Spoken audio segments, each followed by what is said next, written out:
Assalamualaikum warahmatullahi wabarakatuh.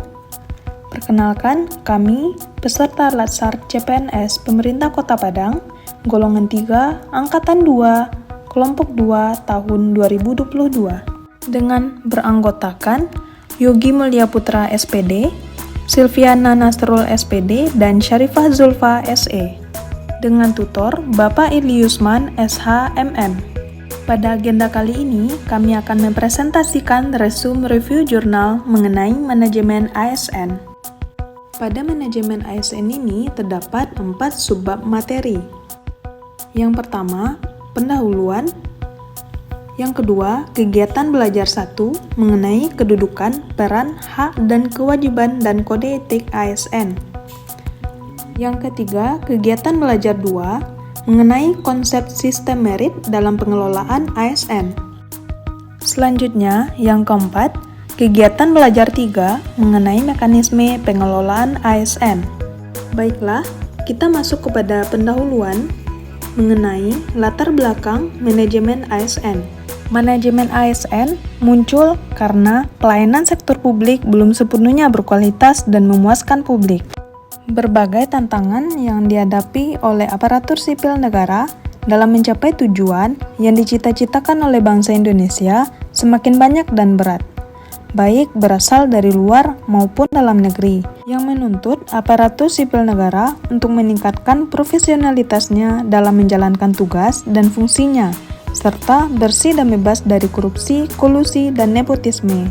Nah, saat ini, perkembangan teknologi komunikasi dan transportasi menjadi semakin mudah untuk berhubungan dari suatu negara ke negara lain. Globalisasi ekonomi menjadi semakin nyata yang ditandai dengan persaingan yang tinggi di tingkat internasional. Ketentuan-ketentuan yang berlaku secara internasional harus dapat diikuti oleh birokrasi kita dengan baik jika kita ingin memenangkan persaingan tersebut.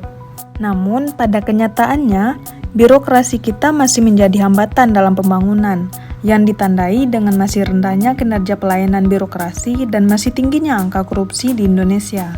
Selain menghadapi permasalahan internasional, birokrasi kita juga masih dihadapkan kepada permasalahan-permasalahan dalam negeri, seperti pelayanan kepada masyarakat yang kurang baik. Politisasi birokrasi terutama terjadi semenjak era desentralisasi dan otonomi daerah, yang kadang dapat mengancam keutuhan persatuan dan kesatuan bangsa.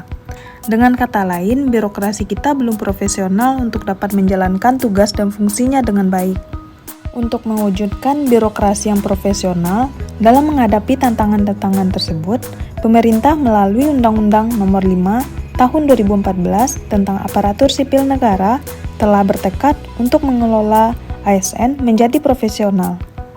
Undang-undang ini merupakan dasar dalam manajemen aparatur sipil negara, yang bertujuan untuk membangun aparat sipil negara yang memiliki integritas, profesional, dan netral, serta bebas dari intervensi politik, juga bebas dari praktik KKN, serta mampu menyelenggarakan pelaksanaan publik yang berkualitas bagi masyarakat. Undang-Undang ASN mencoba meletakkan beberapa perubahan dasar dalam manajemen SDM. Pertama, perubahan dari pendekatan personal administration yang hanya berupa pencatatan administratif kepegawaian kepada human resource management yang menganggap adalah sumber daya manusia dan sebagai aset negara yang harus dikelola, dihargai, dan dikembangkan dengan baik. Yang kedua, perubahan dari pendekatan closed career system yang sangat berorientasi kepada senioritas dan kepangkatan, kepada open career system yang mengedepankan kompetensi dan kompetensi ASN dalam promosi dan pengisian jabatan. Undang-Undang ASN juga menempatkan pegawai ASN sebagai sebuah profesi yang harus memiliki standar pelayanan profesi, nilai dasar, kode etik dan kode perilaku profesi, pendidikan dan pengembangan profesi, serta memiliki organisasi profesi yang dapat menjaga nilai-nilai dasar profesi. Lalu, apa itu manajemen ASN? Manajemen ASN adalah pengelolaan ASN untuk menghasilkan pegawai ASN yang profesional, memiliki nilai dasar, etika profesi, bebas dari intervensi politik, bersih dari praktik korupsi, kolusi, dan nepotisme. Selanjutnya, kita masuk pada kegiatan belajar 1. sini kita akan membahas mengenai kedudukan ASN, peran ASN, hak dan kewajiban ASN, serta kode etik dan kode perilaku ASN. Yang pertama, kedudukan ASN. Menurut Undang-Undang Nomor 5 Tahun 2014 tentang Aparatur Sipil Negara, pegawai ASN terdiri atas 1. Pegawai negeri sipil atau PNS, 2. Pegawai pemerintah dengan perjanjian kerja atau P3K. PNS merupakan warga negara Indonesia yang memenuhi syarat tertentu, diangkat sebagai pegawai ASN secara tetap oleh pejabat pembina kepegawaian untuk menduduki jabatan pemerintahan, memiliki nomor induk pegawai secara nasional. Sedangkan P3K adalah warga negara Indonesia yang memenuhi syarat tertentu yang diangkat oleh pejabat pembina kepegawaian berdasarkan perjanjian kerja sesuai dengan kebutuhan instansi pemerintah untuk jangka waktu tertentu dalam rangka melaksanakan tugas pemerintahan. Dengan kehadiran P3K tersebut dalam manajemen ASN, menegaskan bahwa tidak semua pegawai yang bekerja untuk pemerintah harus berstatus PNS, namun dapat berstatus sebagai pegawai kontrak dengan jangka waktu tertentu. Hal ini bertujuan untuk menciptakan budaya kerja baru, menumbuhkan suasana kompetensi di kalangan birokrasi yang berbasis pada kinerja. Nah, secara umum, pegawai ASN berkedudukan sebagai aparatur negara yang menjalankan kebijakan yang ditetapkan oleh pimpinan instansi pemerintah serta harus bebas dari pengaruh dan intervensi semua golongan dan partai politik. Pegawai ASN dilarang menjadi anggota pengurus partai politik. Selain untuk menjauhkan birokrasi dari pengaruh partai politik, hal ini dimaksudkan untuk menjamin keutuhan, kekompakan, dan persatuan ASN, serta dapat memusatkan segala perhatian, pikiran, dan tenaga pada tugas yang dibebankan kepadanya. Oleh karena itu, dalam pembinaan karir pegawai ASN, khususnya di daerah, dilakukan oleh pejabat berwenang, yaitu pejabat karir tertinggi. Selanjutnya, peran ASN. Untuk menjalankan kedudukannya sebagai ASN, maka pegawai ASN memiliki 3 fungsi. Yang pertama, pelaksana kebijakan publik, yang kedua, pelayan publik, dan yang ketiga, sebagai perekat dan pemersatu bangsa. Selanjutnya, pegawai ASN bertugas 1. Melaksanakan kebijakan yang dibuat oleh pejabat pembina kepegawaian sesuai dengan ketentuan peraturan perundang-undangan. Yang kedua, memberikan pelayanan publik yang profesional dan berkualitas. Yang ketiga, mempererat persatuan dan kesatuan negara Kesatuan Republik Indonesia.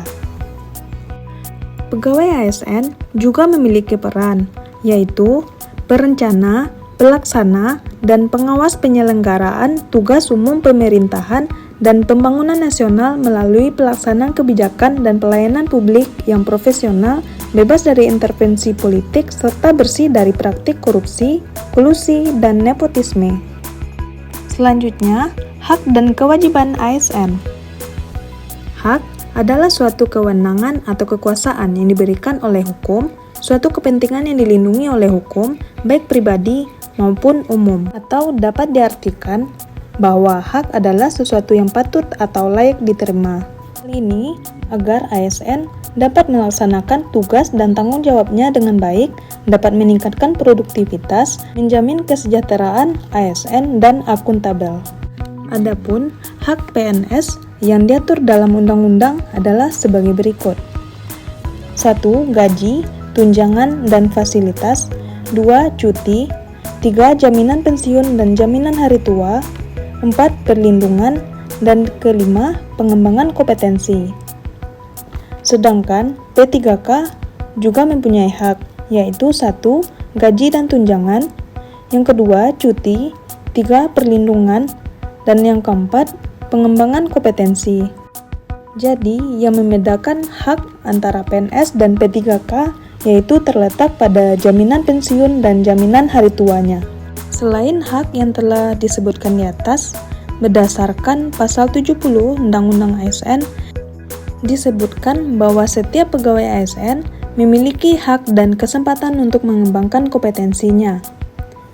Berdasarkan pasal 92 Undang-Undang ASN, pemerintah juga wajib memberikan perlindungan berupa 1. Jaminan kesehatan, Yang kedua, jaminan kecelakaan kerja. Yang ketiga, jaminan kematian. Dan yang keempat, bantuan hukum. Selanjutnya, mengenai kewajiban ASN. Kewajiban adalah suatu beban atau tanggungan yang bersifat kontraktual. Dengan kata lain, kewajiban adalah sesuatu yang sepatutnya diberikan. Kewajiban pegawai ASN yang disebutkan dalam Undang-Undang ASN diantaranya 1. Setia dan taat pada Pancasila, Undang-Undang Dasar Negara Republik Indonesia tahun 1945, Negara Kesatuan Republik Indonesia, dan pemerintah yang sah. Yang kedua, menjaga persatuan dan kesatuan bangsa. Yang ketiga, melaksanakan kebijakan yang dirumuskan pejabat pemerintah yang berwenang. Yang keempat, menaati ketentuan peraturan perundang-undangan. Yang kelima, melaksanakan tugas kedinasan dengan penuh pengabdian, kejujuran, kesadaran, dan tanggung jawab. 6. Menunjukkan integritas dan keteladanan dalam sikap, perilaku, ucapan, dan tindakan kepada setiap orang, baik di dalam maupun di luar kedinasan. Yang ketujuh, menyimpan rahasia jabatan dan hanya dapat mengemukakan rahasia jabatan sesuai dengan ketentuan peraturan perundang-undangan. Yang kedelapan, bersedia ditempatkan di seluruh wilayah Negara Kesatuan Republik Indonesia. Selanjutnya, kita masuk kepada kode etik dan kode perilaku ASN. Dalam undang-undang, ASN disebutkan bahwa ASN sebagai profesi berlandaskan pada kode etik dan kode perilaku. Kode etik dan kode perilaku ASN bertujuan untuk menjaga martabat dan kehormatan ASN. Adapun kode etik dan kode perilaku yang berisi pengaturan perilaku agar pegawai ASN untuk 1. Melaksanakan tugasnya dengan jujur, bertanggung jawab, dan berintegritas tinggi. Yang kedua, melaksanakan tugasnya dengan cermat dan disiplin. Yang ketiga, melayani dengan sikap hormat, sopan, dan tanpa tekanan. Yang keempat, melaksanakan tugasnya sesuai dengan ketentuan peraturan perundang-undangan. Yang kelima, melaksanakan tugasnya sesuai dengan perintah atasan atau pejabat yang berwenang sejauh tidak bertentangan dengan ketentuan peraturan perundang-undangan dan etika pemerintahan. Lalu yang keenam, menjaga kerahasiaan yang menyangkut kebijakan negara. Yang ketujuh, menggunakan kekayaan dan barang milik negara secara bertanggung jawab, efektif, dan efisien. 8. Menjaga agar tidak terjadi konflik kepentingan dalam melaksanakan tugasnya. 9. Memberikan informasi secara benar dan tidak menyesatkan kepada pihak lain yang memerlukan informasi terkait kepentingan kedinasan. 10. Tidak menyalahgunakan informasi intern negara, tugas, status, kekuasaan, dan jabatannya untuk mendapat atau mencari keuntungan atau manfaat bagi diri sendiri atau untuk orang lain. 11. Memegang teguh nilai dasar ASN dan selalu menjaga reputasi dan integritas ASN. Dan yang ke-12, melaksanakan ketentuan peraturan perundang-undangan mengenai disiplin pegawai ASN. Kode etik dan kode perilaku yang diatur dalam undang-undang ini menjadi acuan bagi para ASN dalam menyelenggarakan birokrasi pemerintah. Fungsi kode etik dan kode perilaku ini sangat penting dalam birokrasi dalam menyelenggarakan pemerintahan. Fungsi tersebut antara lain 1. Sebagai pedoman, panduan birokrasi publik atau aparatur sipil negara dalam menjalankan tugas dan kewenangan agar tindakannya dinilai baik. Yang kedua, sebagai standar penilaian sifat, perilaku, dan tindakan birokrasi publik atau aparatur sipil negara dalam menjalankan tugas dan kewenangannya. Etika birokrasi penting sebagai panduan norma bagi aparat birokrasi dalam menjalankan tugas pelayanan pada masyarakat dan menempatkan kepentingan publik di atas kepentingan pribadi, kelompok, dan organisasinya.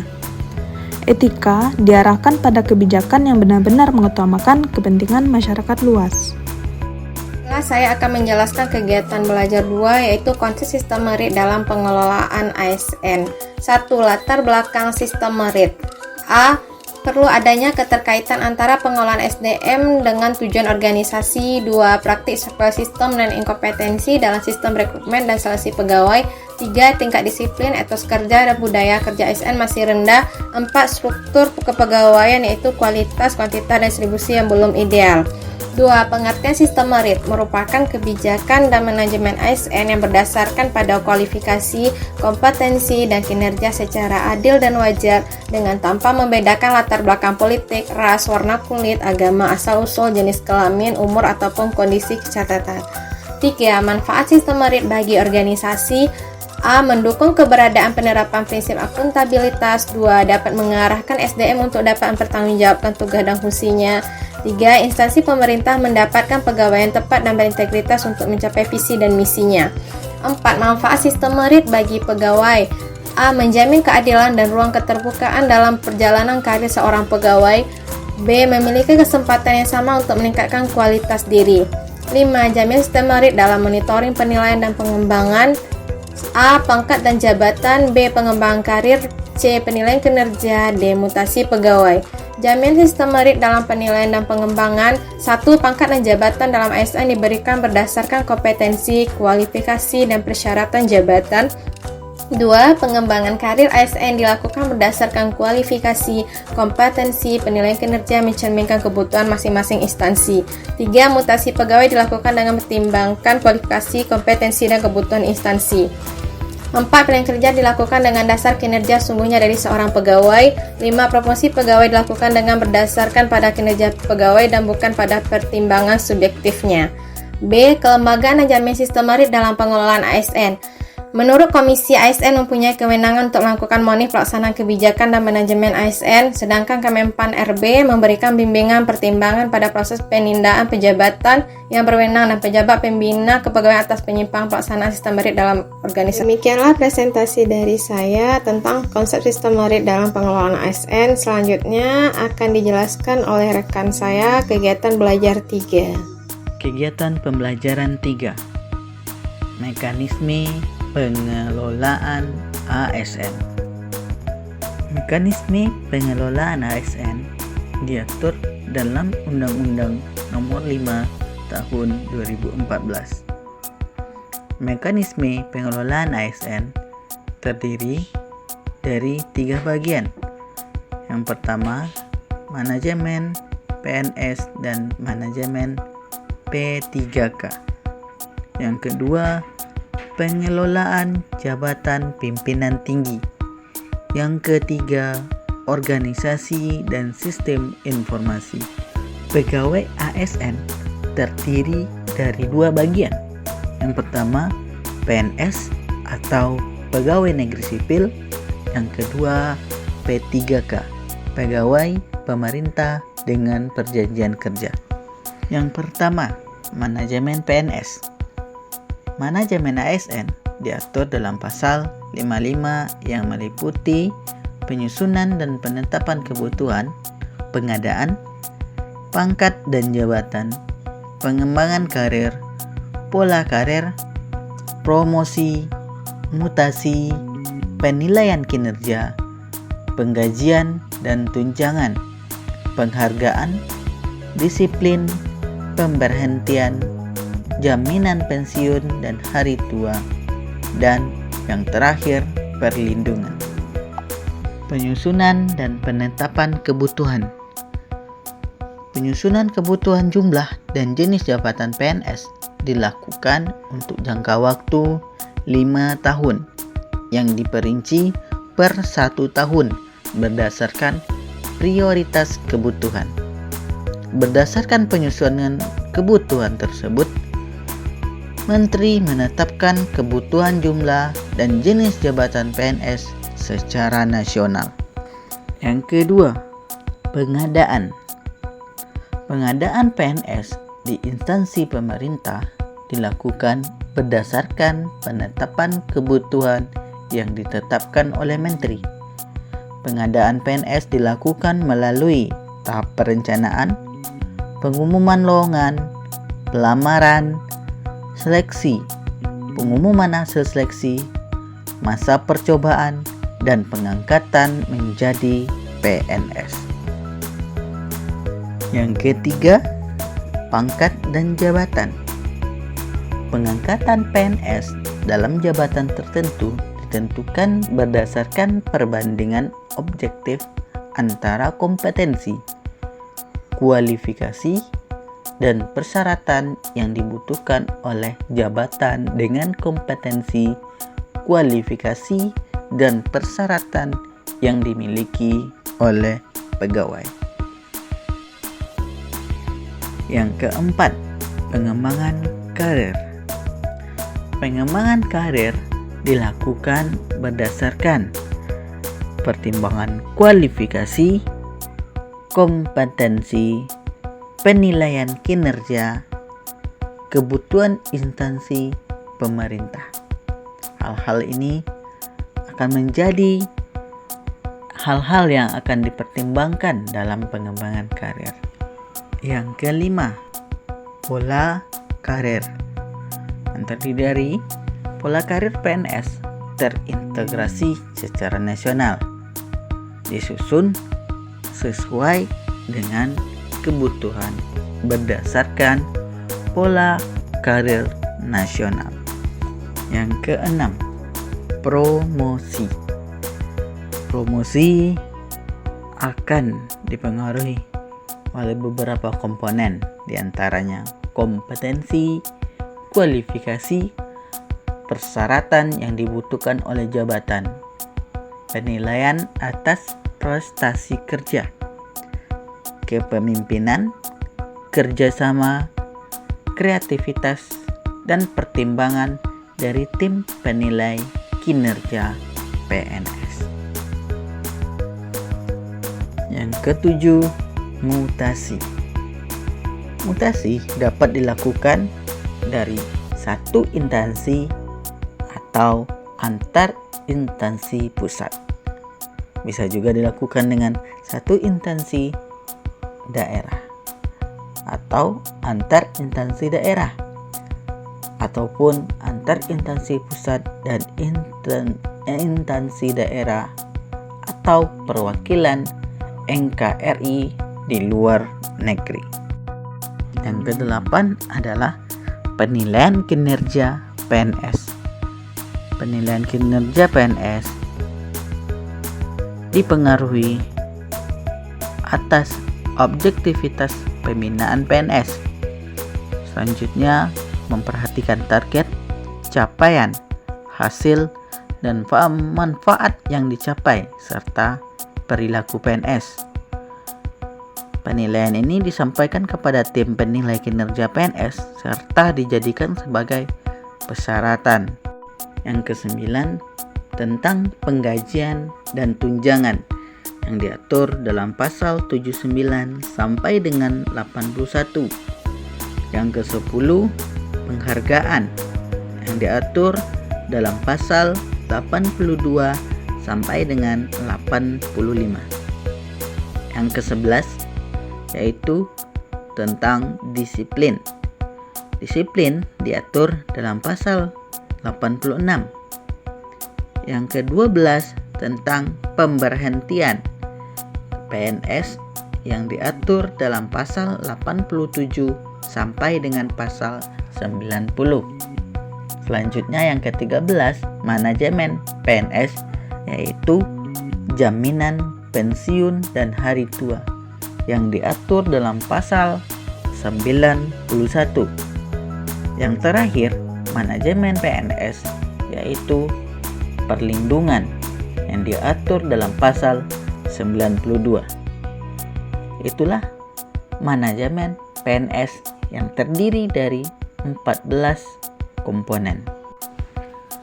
Setelah kita membahas 14 manajemen PNS, selanjutnya kita akan membahas tentang manajemen P3K. Manajemen P3K diatur dalam pasal 93 tentang manajemen P3K. Berbeda dengan manajemen PNS, manajemen P3K hanya terdiri dari 8 manajemen. Di antaranya meliputi yang pertama, penetapan kebutuhan. Yang kedua, pengadaan. Yang ketiga, penilaian kinerja. Yang keempat, penggajian dan tunjangan. Yang kelima, pengembangan kompetensi. Yang keenam, pemberian penghargaan. Yang ketujuh, disiplin. Dan yang terakhir, pemutusan hubungan perjanjian kerja. 8 tersebut adalah yang termasuk manajemen P3K. Setelah kita mempelajari manajemen ASN yang terdiri dari manajemen PNS dan P3K, selanjutnya kita akan masuk pengelolaan jabatan tinggi yang meliputi diantaranya yang pertama, pengisian jabatan pimpinan tinggi. Yang kedua, pengisian jabatan pimpinan tinggi di instansi pusat. Yang ketiga, pengisian jabatan pimpinan tinggi di instansi daerah. Dan beberapa hal lainnya yang dibahas dalam pengelolaan jabatan tinggi. Yang terakhir yang akan kita bahas dalam mekanisme pengelolaan ASN adalah tentang organisasi. Pegawai ASN berhimpun dalam wadah KOP Profesi Pegawai ASN Republik Indonesia. KOP Profesi Pegawai ASN Republik Indonesia memiliki tujuan. Yang pertama, menjaga kode etik profesi dan standar pelayanan profesi ASN. Yang kedua, mewujudkan jiwa KOP ASN sebagai nomor satu bangsa. Demikianlah hasil presentasi resume review jurnal dari kelompok kami. Terima kasih kepada tutor Bapak Eli Yusman SHMM. Assalamualaikum warahmatullahi wabarakatuh.